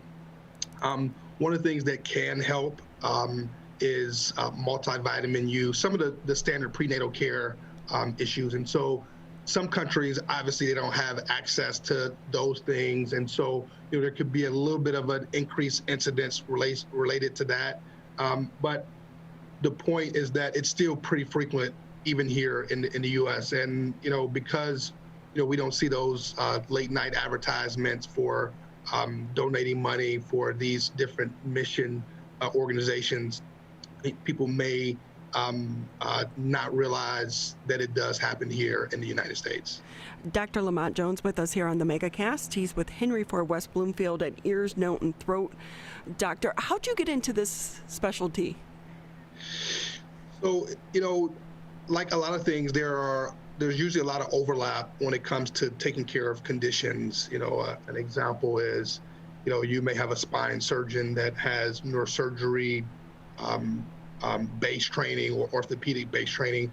For cleft lip and palate, traditionally it's taken care of by plastic surgery, but there are overlap with persons like myself that have an ear, nose, and throat background. I have special training in facial plastic and reconstructive surgery. I'm specifically doing congenital abnormalities. And so when I was in my training, I was really drawn to the difference that you can make by doing cleft lip and palate surgery. And so there's a lot of different things that I do, but by far, cleft lip and palate surgery is the most rewarding, one of the most rewarding surgeries that I do. It also gives me the opportunity to travel the world. And so I've been to, quite a few countries doing cleft lip and palate surgery. One of the places that I mainly go to is it's a city in Kenya called Migori. As part of an organization called Kenya Relief. And I was fortunate that back in, I think it was 2016 or 17, it was featured on a 1 hour special on Channel 4 WDIV. And it received a local Emmy Award for the care that we gave to the kids there. I remember watching that because I think I remember one of the nurses that went was in the gym I went to, and her talking about the experience that she went through, because it's not only life-changing for the kids, but also life-changing for some of the members of the medical team that goes as well. Yes, I mean, I think, COVID is a good example of, I think people outside of healthcare may not appreciate the calling and the benevolence that people that go into healthcare, and doing mission trips is an example of the activities that people do to give back, and they go over and beyond. Most of the mission trips are self-funded. You have to use your vacation. There's sacrifice, being away from family and friends, and similar to how people stepped up in the healthcare community during COVID. Mission trips is another example of what we do every day to try to make a difference. So with that, Doctor, can I ask, have you been able to do any of the mission trips throughout the pandemic, or have they been put on hold right now? So they were put on hold. I know that the organization Kenya Relief has started back. I have not had the opportunity to rejoin any of the mission trips. I'm hoping to get back involved in the very near future. So talk a little bit, can you share with us some of the stories of the kids that you've operated on? Have you been able to go back and visit them or check in with them years later? Yes, there's this is an organization that's been around for about 15 years. They have a really, sophisticated setup where there's long-term follow-up for patients. And, soon after doing surgeries, there was frequently communication between, the clinic where we operate at and myself and the other surgeons that operate there. With the new technology, I think, again, COVID helped to highlight telemedicine. Before, COVID, we were still doing things that could be considered telemedicine. And it helps us, and has helped us stay in contact with patients that we give care to. So, Dr. Jones, can you kind of tell us, when you go overseas, we do know that, the setup in the medical, setup is so different than what it is here in the United States. What challenges do you face as the surgeon when you go to some of these other countries? There are patient challenges, there's personnel and equipment challenges. One of the biggest factors is the pre-surgical assessment is very important. A lot of times the surgeries are routine, and a lot of the things that I do when I go away aren't risky within themselves, but not having adequate history or being able to order sort of routine preoperative tests can pose a problem. When we first started going to the mission trip in Kenya, there was one room with 2 operating tables. Sometimes we had to share a suction machine between 2 patients, or a Bovie machine to stop bleeding. But part of the surgical training, you learn how to do a procedure. You learn about the potential of unaccounted for abnormalities, or how to deviate from the plan, on the fly when necessary. And so that is part of the training. When you go there, you expect that you're going to have to improvise at times. But the one thing that I can say is that, the goal is to do no harm, and we never compromise the care or patient safety.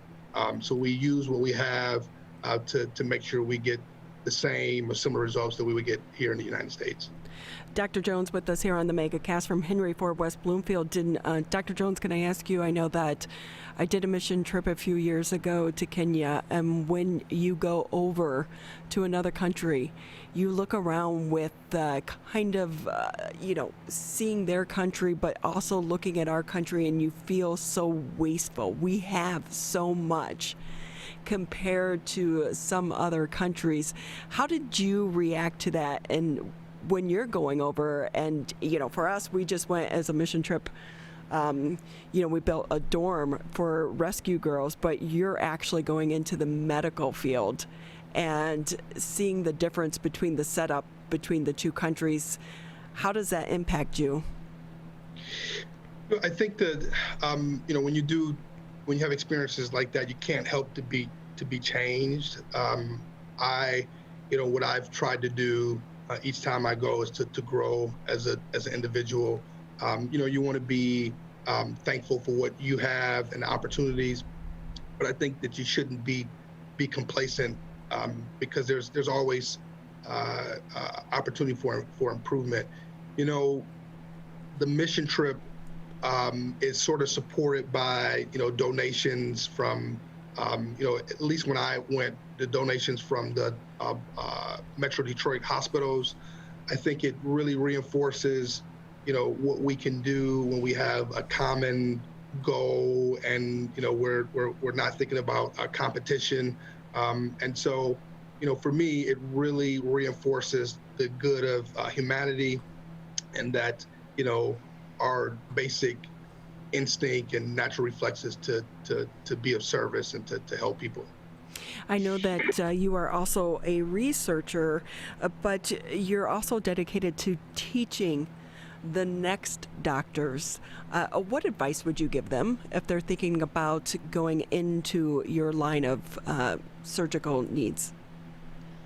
Yeah, I think common advice would be to put the time in. It's most of the time you're going to get what you put into something. I also think that, people should go into it for the right reason. I mean, you have to be willing to want to help and serve people. Being a physician, surgeon, like most service fields, that there is a personal commitment and personal sacrifice that has to that accompanies the position, and that starts from undergrad, medical school. You're going to miss out on some things. You have to put others before yourself at times. So those would probably be the two biggest things, to understand the commitment and the effort that's necessary, and understanding that going into the healthcare or service field, it's about how you can help other people first.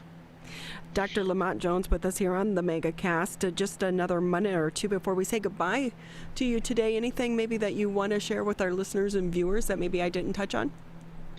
Yeah, I think people should read up about cleft lip and palate patients. I think one of the biggest issues that they face is some of the stigma of the defect. Whenever you have something that affects the face, it's hard to hide, and we know that especially as a young child, there are self appearance and self-awareness things that are important, that help shape your future. And so I think people should be educated about it so they can be supportive. If a kid has a classmate that has a cleft lip or palate, it would be important for the parents to be able to speak about it and help encourage their children to be accepting, just like we would do for any thing that makes you sort of stand out or different. How many surgeries do you think you performed over your career thus far? Well, surgeries, I mean, I've probably performed 6,000 or 7,000 surgeries probably over my career. I mean, we do about 150 to probably about 300 surgeries a year. So I would say 300 a year. I've been doing this. If I include training, I've been doing this almost 20 years. So I would say somewhere around 5,000 or 6,000.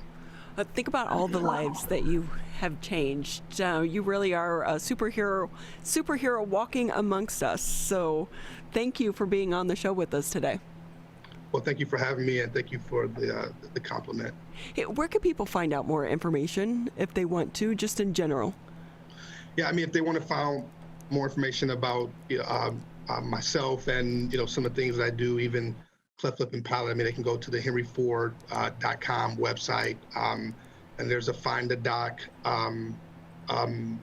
tab, and they can put Jones in.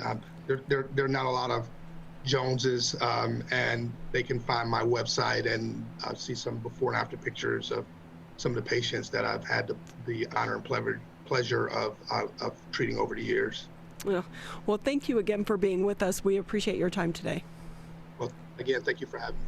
And I love the fact that he mentioned that parents really need to talk to their kids about this, just like we would about other things, with our kids. And if we can, let the kids be open and honest about some of the issues, especially when it's your face. Yeah. We know that when you have something that impacts your face, it can be very hard on the kids. So it's great to have that conversation with the little ones.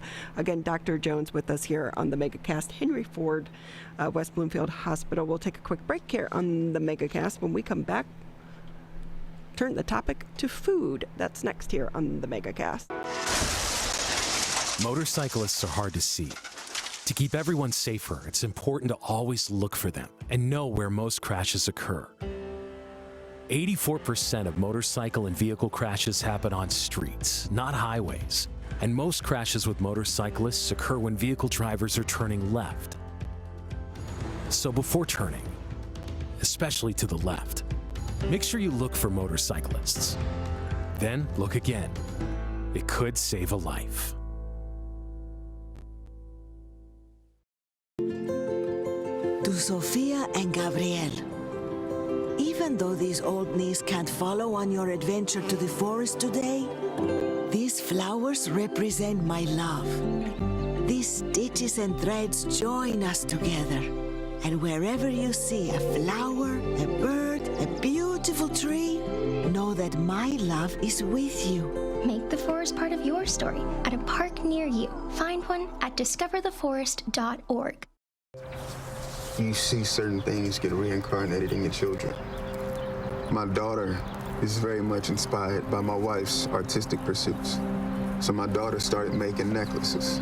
She makes what we call affirmation fashion. I tell her every day that your black is beautiful. Your black is beautiful. Your black is beautiful. And if there's anything better than being beautiful, it's being smart. And if there's anything better than being smart, it's being kind.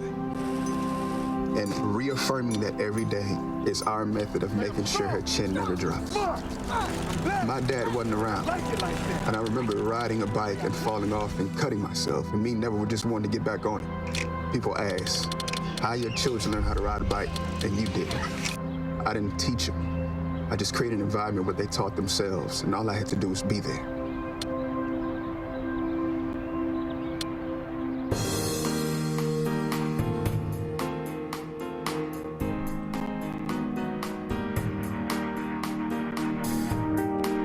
Take a time out of your day to be with us here on the Megacast. I'm Ronnie Dahl here in the now cooled down studio. That fan makes all the difference. Yeah, definitely been helpful here over the course of the show. Air conditioning is a beautiful thing, isn't it? Yes, isn't it? Hey, you know what else is a beautiful thing? Food. That's true. I love good food. Yes. But do you ever get it where some nights you're just too lazy to make dinner and you can't decide, so you end up eating a bowl of cereal? Not often, but I usually just will toss something together haphazardly at that point and just be like, all right, well, this will do. Guess I'm one of the only ones who does that. Everyone does it differently, I guess. Hey, the Michigan Jewish Food Festival is going to be coming up here pretty soon. Let's bring in Wren Hack. She's the Executive Director for Hazon Detroit. Great to have you with us. How are you? Good. How about yourself? And I have to say, I'm with you, except not cereal. I'm happy with like a baked potato that's not even fully baked. I can't even take the time. So there's a bunch of us in that group. I know. Some nights it's like you just can't decide. You can't decide, so you just give up. You're like, yeah, whatever is easy. Exactly. How are you? The last time we had you on, I think we were talking about some of the food bags that you guys were doing for members of the community. But we do know the food festival is going to be coming up. But is it going to be in person, though, or how's it going to look this year? So it's going to be different this year. Last year, due to COVID, we did a food festival in a box. This year, we're doing it as a drive-thru, and not at Eastern Market, where we have had it for a number of years. We're doing it at the Marygrove Conservancy on McNichols in Detroit. And why we're doing it there is it allows us to do it as a drive-thru. So people will remain in their cars, and our vendors, our supporters, our organizations will be able to come to the car safely and tell you about, what the work they do, provide you with all our samples and our treats, but do it safely. So, Wren, how hard is it to try to plan something? Because we do know that the planning takes place months in advance. Yeah. So, yes, you are correct in that it normally takes us a year. And this year we're on turbo planning in that we are doing it in less than 2 months. So I am sitting in my office, and this is the only clear space that I have here. I had to actually clear my desk off for us to get a decent view because there are boxes everywhere.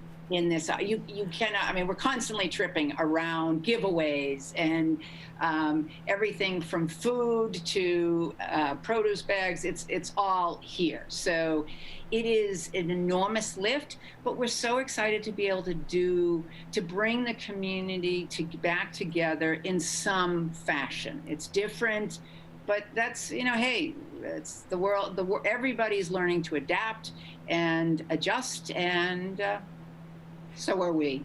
It's almost, in a way, you kind of you forget about what it was like way back in the beginning, because we've all changed and evolved throughout this time, and so the events have continued to have to do so as well. But does it still make it hard for you to be able to reach people? Because when we're talking about food, there's so much, food is intimate. Correct. Yeah, it is. It has been challenging. As you know, the pandemic really impacted our food industry in our community, and our farmers. It had a huge impact, and it's still very important for us to have local foods represented. So in past, we would have been like, hey, come on, provide samples for 5,000 people. Sure, you want to do that. And this year, we have to be aware of the fact that the economics have changed. And so what we're saying now is, listen, we would love to have you a part of this. And how can we support you in providing samples? Do we need to purchase them for you? How, again, it's all about us all working together to create an amazing day and an amazing event, but not at the harm of anyone. This is not a time to be hurting anyone financially, with yet another, hey, of course you want to give us samples, don't you? And it's like, samples cost. So it's really important for us to have food still available. It's the Hazon Jewish Food Festival. But it's also important for us to be able to communicate with our partners that we've worked with over the years in a manner that's respectful. So with the drive-through setup, how many people do you anticipate you'll be able to serve with that type of design? So how it's working is it's a registration, so people can register. They simply go online to the Hazon Jewish Food Festival. They can register for a specific time so that there are only so many cars going through at any given hour. And we have, presently, we have room for 240 cars. And what we're suggesting to people is, hey, bring your friends, bring your family in that car so that we can, impact as many people as possible, but doing it safely and organizationally so that there isn't this huge, backup and people aren't waiting to get in. So the logistics this year, I will say, are a nightmare for the team. But we're getting, after hours, I think we're at like 13 hours of logistical planning, but we're getting there. And we're super excited to be able to have it all work. So how has the educational piece of your organization been working throughout the pandemic? So, as you know, we did with Food Rescue, we really encouraged people to, with the Food Rescue and the relief gardens, we encouraged people to donate what they could, what they weren't going to eat, so as not to have it thrown away, not to impact our landfills. The relief gardens was, let us bring you compost and seeds and have you, garden for yourself and for others. And the sustainability starter kits we did purposely because we recognized coming out of the pandemic, people have kind of forgotten about what it is to be sustainable. And so we wanted to remind people easily and effectively with, a subscription service for bags. And then the festival is about, hey, you know what? We may not wish for 7,000 people to come together in person, but we still have a lot to celebrate. And we want to celebrate it with food, and we want to celebrate it with, recycled toilet paper and foam soap and compostable garbage bags and, great fruit chews and all that sort of stuff. It's just, again, continuously adapting, but always having the same message of, we really need to take care of our planet, of our communities. And more we've seen with the extreme weather patterns, we all have the availability of doing something, and we all need to make changes to make positive changes to help out the world at this point. So, Wren, how do you do that and get that messaging across and have families implement it to it's a part of their normal day-to-day life, especially in low-income communities in which sometimes they're just surviving day by day? Yes. So that's a really great question, because we cannot, if we're coming from the suburbs and the higher economic level, recognizing the suburbs have low economic population as well, especially since the pandemic, but we can't ask people to make big changes that cost money. So what we're doing, especially with the food festival, is providing people with opportunities to realize that they don't have to spend money to make changes. So for instance, we went to Arts and Scraps in Detroit, which I'm sure you're aware of, and we bought bags of things that have been donated there to show people, hey, you can create toys, you can create crafts that are from things that have donated, that are household goods for people that didn't want them anymore. For instance, people will receive a spinner that's made from recycled corks, recycled CDs, recycled marbles or beads, and it's a toy. And we all have CDs right now because yes. Cars don't even come with CD players any longer. Exactly. Yet we seem to all have the hundreds of CDs. So we have taken hundreds and created spinning tops that kids get to decorate. And that doesn't cost anything. We have, one of the key elements is to recognize nature and to appreciate nature. That doesn't cost anything. So one of the things that we've created as an activity is a sensory kit, where kids, whether they're in their cars or whether they're out walking, can, using the 5 senses, and they have a little dial for each one. As they go through, they can say, hey, wait a minute, I found something bumpy. Okay, you put, a clothespin that says, I found it. Or something that's wet, or they've heard leaves rustling. And it's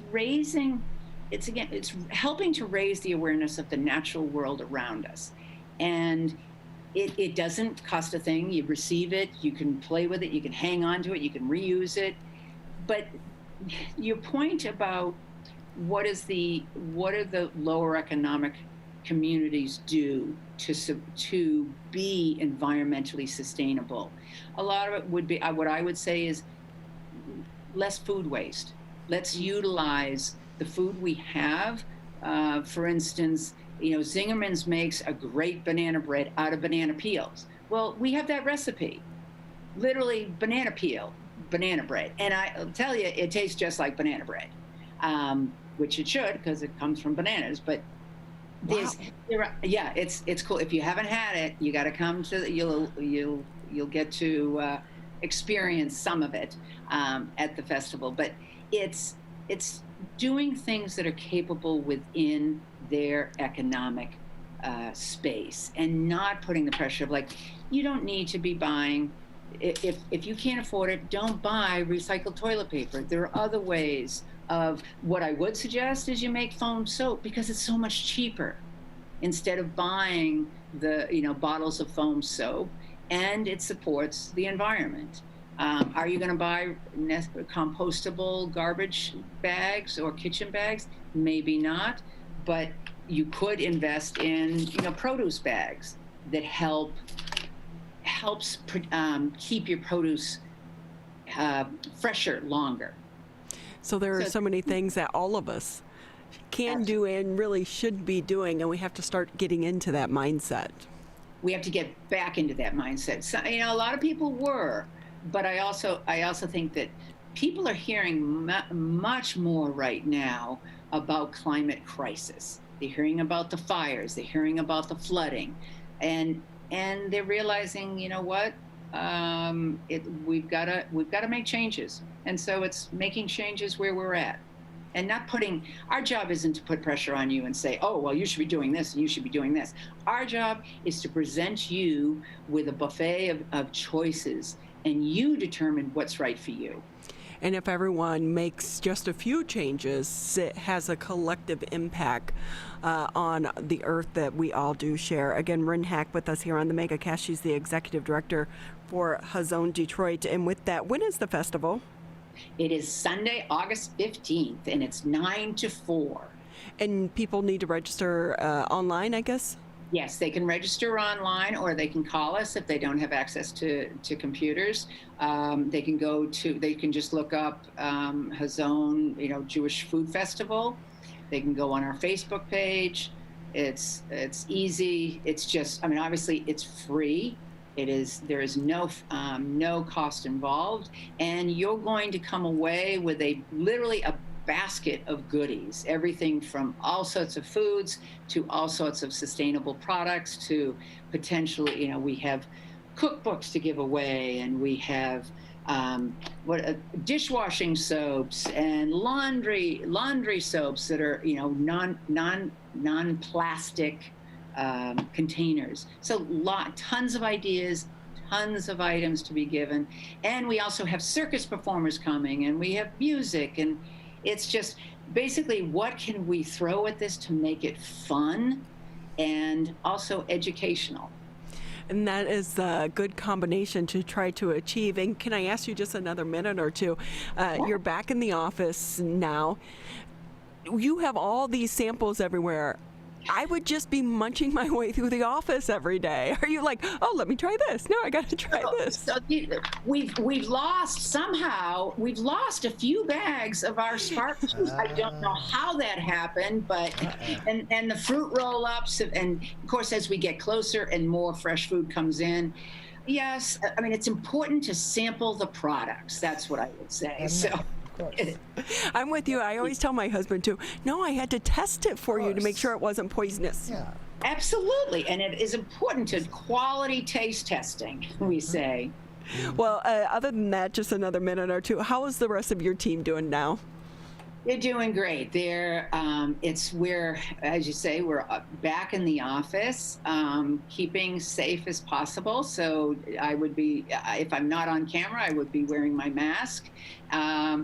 We're super busy, and so we're also trying to balance. It's a marathon at this point, even though it's only like 5 weeks away. But it's a great time. It's nice to be back in the office, nice to be back as kind of a community of workers. We have our interns working with us. So we have 3 different interns coming in, helping us. We have volunteers coming in. It's a little crazy, as I mentioned before, but it's fun. Well, we so appreciate your time. And again, the festival is going to be coming up August 15th, 9 through 4. And what is your website for people to get more information?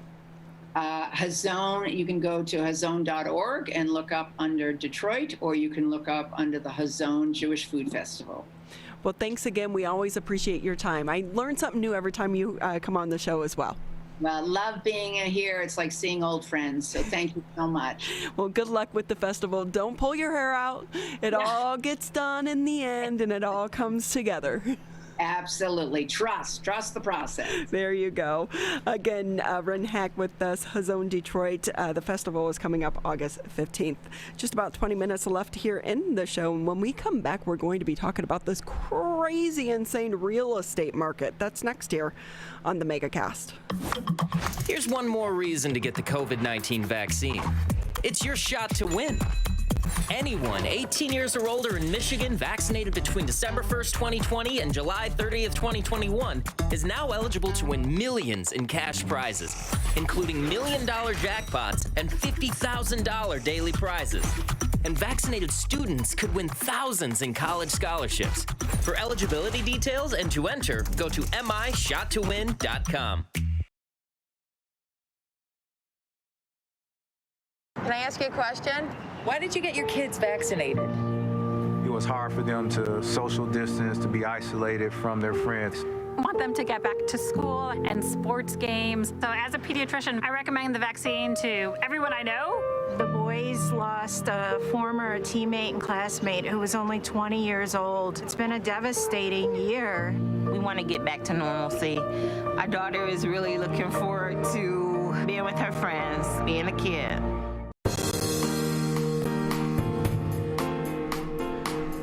Welcome back to the Tuesday edition of the Megacast. Just about 20 minutes left here in the show. We are here Monday through Friday, 10 a.m. until noon. For those that may not know, the show actually was born out of the COVID-19 crisis way back in March of 2020.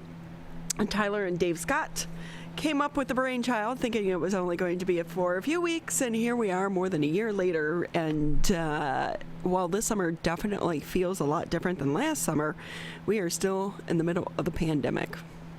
Yeah, still very much in the middle of the crisis, still trying to navigate our way out of this as time goes on, and that's why we continue to do the show, to bring you more information on how that's happening, how that's being navigated in various sectors throughout the community.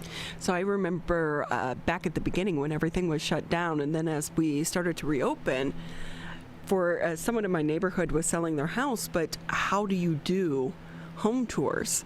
Open houses are so popular, and I know in the beginning people were trying to do virtual home tours, and then eventually it graduated to where now we don't have restrictions. But boy, this housing market is so crazy insane right now.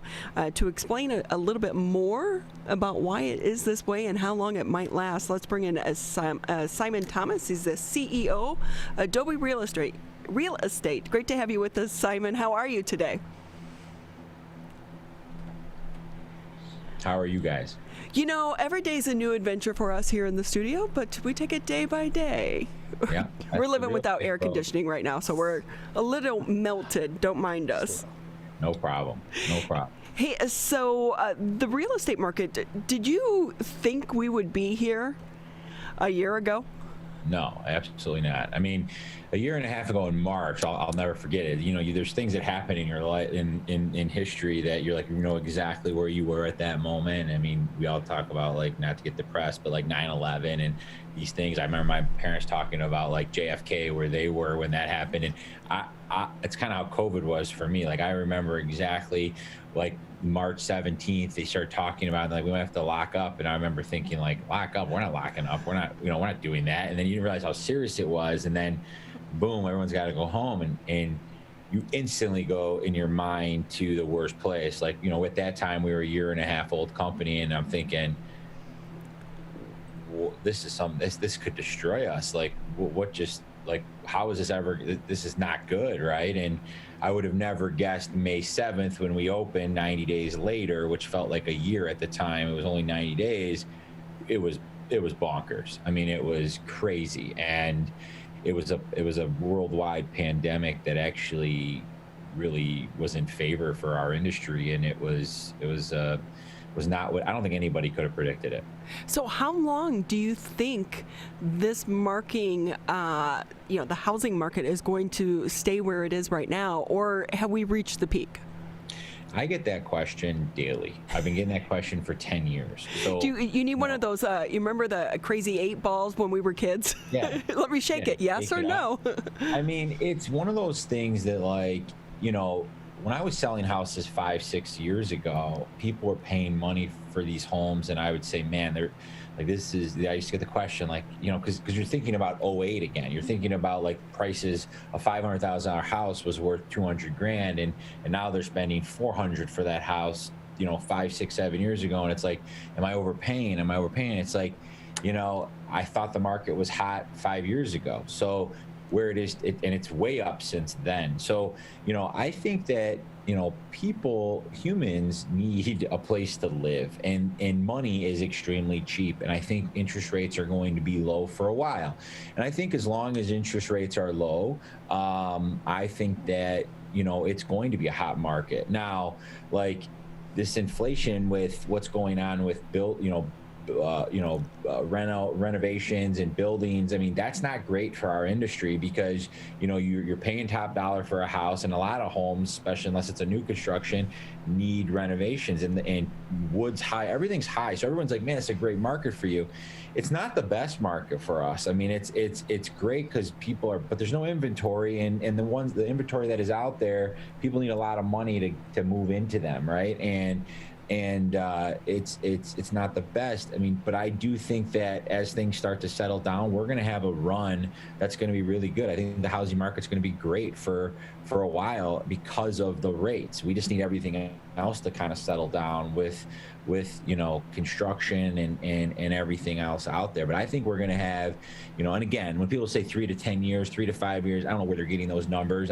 Nobody would have predicted the last 3 years, but I think just, with interest rates staying low, which they're going to be low for a while, we're going to be fine, and it's going to be hot.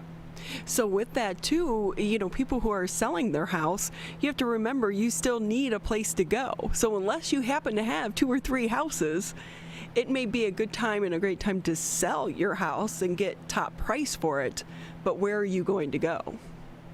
That's the biggest challenge. I mean, the biggest challenge is we have a lot of clients who are like, I will sell, but find me something. And that's the challenge. And we kind of, we're kind of at a standstill right now. There's a lot of people, just the buyers and sellers are staring at each other and like, you make the move first. And I think you will. You'll see us starting to lighten up. I mean, we are at the exact opposite of where we were in 08. In 08, we had all the inventory in the world and low prices. Now we have no inventory and high prices. And we are the exact opposite of 08. And eventually it just got good. It got better. And we had from 13 till now an unbelievable run, and things loosened up a little bit. And in 08, you thought, we're done. We'll never see it again. And within a very short period of time, realtors who I support and who I'm a realtor, I'm a broker, we're able to get back to making a really good living as long as you're willing to go to work. Well, that may be the key factor right there, especially in today's climate. We have such a shortage of people willing to work. Is that still the case in your industry, or not so much because most real estate people are somewhat independent? Yeah, we were very fortunate. I mean, our industry has been very fortunate when it comes to that. I have a lot of friends. My father, we owned banquet halls growing up. He still owns them. My brother, runs and controls those, and getting help is a tough thing. But our industry, 1090, all of my agents are 1099. So, they didn't have the ability of going and getting, stimulus money or whatever it is, or paychecks every single week. And a lot of people want to get into real estate. When the market's hot, I want to become a realtor, right? Nobody wants to get in when the market is down. Everybody wants to get in when it's hot. So we've been very fortunate, and my staff that supports our agents is an awesome staff, and these guys are pumped up every day, and we have a great culture, so they want to come to work rather than sitting at home and get it done. So with that, Simon, if I can ask you, because you are a fairly new company, as you mentioned, you started in 2018, how have you been able to be so successful in such a saturated market as real estate? I think because we're paying attention to the details. I was selling a lot of homes when I was an agent. I was in a very short period of time, I went from never doing real estate in late 2011 when I got into 2014-15. I was selling a lot of real estate. I was a top producer, and not many people go from being a top producer down to being a broker. And I think, being at several different brokerages in 7 years, I was able to take a lot of the good and a lot of the bad and create DOBI. And I think one of the things that makes us unique and special is we have an unbelievable leadership team here that is very passionate about supporting the agent. Very, very passionate about supporting the agent. And as weird as that sounds, you go to these brokerages that I was at. I mean, I was paying, lots of money in fees and dues, and I could go 6, 7, 8 months without talking to an employee or a broker, or I'd have a deal flow question or a legal question, and I couldn't get a hold of anybody.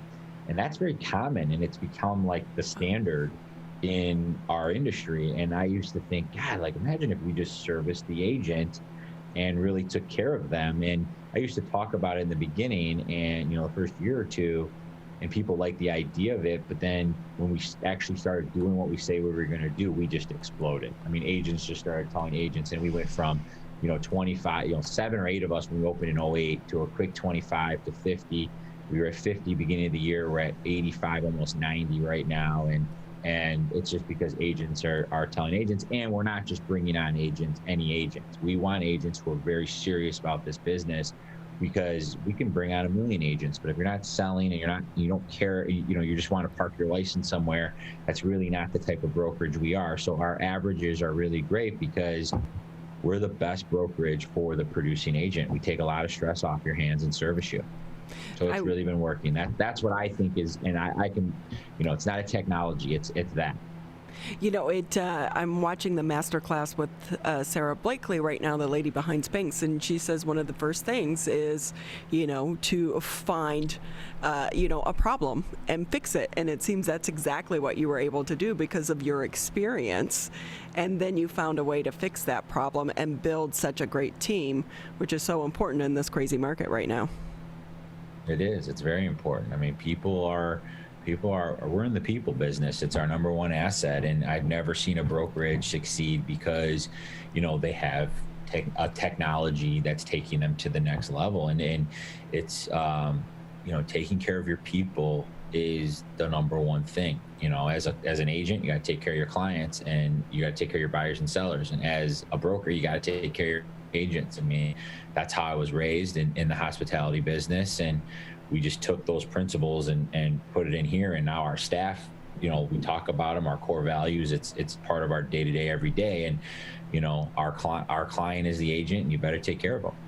Simon Thomas with us here on the Megacast. He's the CEO for DOBI Real Estate. How'd you come up with your name? So I'll give you the short story, but when I got into real estate, I had a Doberman named Roxy. And Roxy was, when I got into real estate, I didn't have much. And I was at a point coming out of college, and, I had my, I had my dog, my Doberman, who was my everything. And right before I started DOBI, I got married during the process of having my dog, and my wife and I, this was our dog for 4 years before having kids. And then I have my I have twins, 3.5-year-old twins. And right when we had them, 3 weeks later, my dog passed away. And, my kids were 3 weeks old, and I just started DOBI. Actually, I was about to start a DOBI, and I didn't have a name yet. And I just felt like it was another chapter in our lives. But this dog was a big part of my life, kept me in a great mood for a period of my life that was a rough time. And when she passed, I kind of was like, this is a sign. And Dobermans are strong, loyal, smart and disciplined. And they're all these things. They're very, very, very, unbelievable dogs and pets and animals. And I thought, what that'd be kind of cool if we name the company after DOBI, which is short for Doberman. And I had this little statue that was given to me while I had the dog as a joke. They put in my cousin who I worked with put Employee of the Month on it, and it was kind of like it wasn't worth anything. And it was my good luck charm, and now it's our company good luck charm. And we kind of just played off of that, the black and copper and copper gutters, right? And copper is kind of luxury. So our marketing team had a field day with it, and we kind of evolved into where we are today. Well, we like it. We're pet people here. And, I'm a crazy dog mama, so I totally get that and understand that. And really does, it's a part of your life. And the dog was a part of your life as well, so we understand that. Again, we're talking with Simon Thomas here on the Megacast, CEO for DOBI Real Estate. And on your website, I will say I stole something from you, from your Boss Up section. Yeah. So if you go to their website, on one of their core values, it says Boss Up. How'd you come up with that? What do you mean by that? Boss Up was something we just kind of, I don't remember exactly where it came from, but this business is tough, and it's agents are constantly battling to get deals done with each other and other agents and their clients. It's a personal property, right? Like you can deal with a business owner, but the second that you deal with that business owner's home, it turns into an emotional thing, and it's tough, and we can sit here and complain all day as an agent and vent, and you know, my response has always been, let's go. You got to boss up. You got to deal with it. You got to handle your business. And it's not like you got to be a bully. That's not what it is. But it's you gotta step up. And this is why we get paid to do what we do. And it's not easy. And you got to become a boss. And you got to do what you got to do. Simon Thomas with us here on the Megacast, CEO for DOBI Real Estate. And Simon, before we say goodbye to you, because you started this, you were pretty young when you started this company. What advice would you give to other people? Because we do know while COVID-19 has been crazy and has kind of upset the employment world, a lot of people have filed to start their own businesses. What advice would you give them? I would say the best advice for starting your own business is, you know, go with your gut and really concentrate on a couple key things that you want to be great at. Don't try to boil the ocean. Don't try to, you know, take on the world, and really concentrate on small wins, really be good at a couple key things and pound those things. And, in the beginning, you don't have history, you don't have stats, you don't have clients, you don't have sales, you don't have anything, and it's a lot of gut stuff. And sometimes you'll make these decisions and everybody around you won't agree, and really you're the only one that can see it through. And when you fail, look at it as a success. Like, okay, let's keep going, don't quit, let's learn, let's adjust, and let's keep going. And people used to tell me that, and I didn't really understand it, and I thought, yeah, it's easy, I can do that, but it's not. And but the more you do it, it becomes, we celebrate failures now. It's like, great, well, that will never happen again. So just go with your gut, celebrate failures, learn from them, don't let it happen again, and just work. You got to go to work if you want it to work. Again, Simon Thomas with the CEO for DOBI Real Estate. We want to say congratulations and continued success as well. And also congratulations on the twins. Are they boys or girls? Boy, girl. Almost 4 years old. Yeah. Well, I come from a family of 2 sets of twins. The oldest are twins, a boy and a girl, and then my twin sister and I were the youngest. And all I will say is congratulations and get ready. It's going to be a ride for you. I know. I love every second of it. That's cool. Well, it's been great talking to you and having you on the show. We appreciate your time. I appreciate you guys having me. Thank you, guys. Again, if you want to find out more about their company, the website is wearedobi.com. Simon Thomas, CEO for DOBI Real Estate. It's been such an insane market for anyone that's out there trying to sell their home. They've been selling like crazy in my neighborhood. Even prior to the pandemic, our neighborhood was a popular one, but now it's just, they're flying. So, but just keep in mind, you may get more for your home, but you need a place to live. Yeah, it's a tough time because of that. And you know, you see a lot of these for sale signs going up, and you're curious how many of them are just putting their home up for sale as a feeler, and how many of them actually have a plan in place. And you hope that most of them, if not all of them, have a plan in place for, once I sell my home, where am I going? Because otherwise you could have a secondary crisis on your hands after that, especially with the market being the way that it is right now. Well, we want to say thank you to everyone for taking time out of your day to be with us here on the Megacast. We will be back here bright and early tomorrow at 10 a.m. This has been the Oakland County Megacast.